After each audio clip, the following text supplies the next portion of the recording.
اعوذ باللہ من الشیطان الرجیم، بسم اللہ الرحمن الرحیم۔ آج کا موضوع دعا قبول ہونے کی 4 نشانیاں۔ ہم سب سے غلطیاں سرزد ہوتی ہیں، اور جب ہم اپنے گناہوں پر نادم ہوتے ہیں تو توبہ کے لیے اپنے خالق کی بارگاہ میں حاضر ہوتے ہیں۔ وہی خالق بہتر جانتا ہے کہ ہماری توبہ قبول ہوئی کہ نہیں۔ البتہ اپنی زندگی میں نظر آنے والی کچھ تبدیلیوں سے ہمیں کسی حد تک اندازہ ضرور ہو سکتا ہے کہ توبہ کے بعد ہم کس قدر فلاح کے راستے کی جانب گامزن ہوئے۔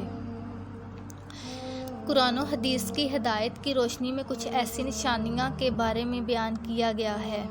پہلی نشانی، ایک حدیث میں مثال دے کر دعا کی قبولیت کی پہلی نشانی بتائی گئی کہ جب تمہارے اچھے اعمال سے تمہیں مسرت محسوس ہونے لگے اور برے اعمال تکلیف اور غم محسوس ہو تو یہ ایمان کی نشانی ہے۔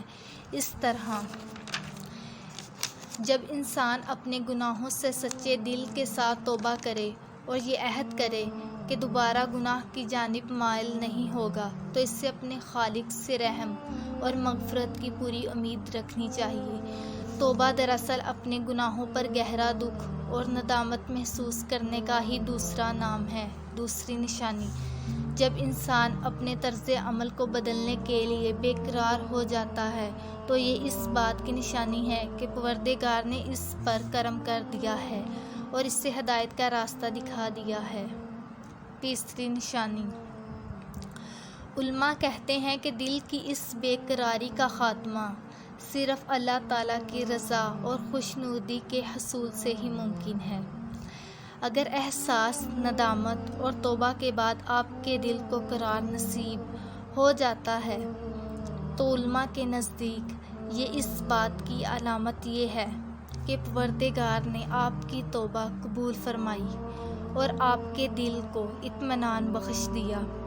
اکثر لوگ دعا کرے اور اس سے قبول نہ ہونے پر پریشان بھی ہوتے ہیں، حالانکہ کسی کی دعا رد نہیں ہوتی، اس کی قبولیت کا ایک مقرر وقت ہوتا ہے۔ چوتھی نشانی، جب میرے بندے میرے بارے میں آپ سے سوال کریں تو آپ کہہ دیں کہ میں بہت ہی قریب ہوں۔ ہر پکارنے والے کی پکار کو جب بھی وہ مجھے پکارے قبول کرتا ہوں، اس لیے لوگوں کو بھی چاہیے وہ میری بات مان لیا کریں اور مجھ پر ایمان رکھیں، یہی ان کی بھلائی کا باعث ہے۔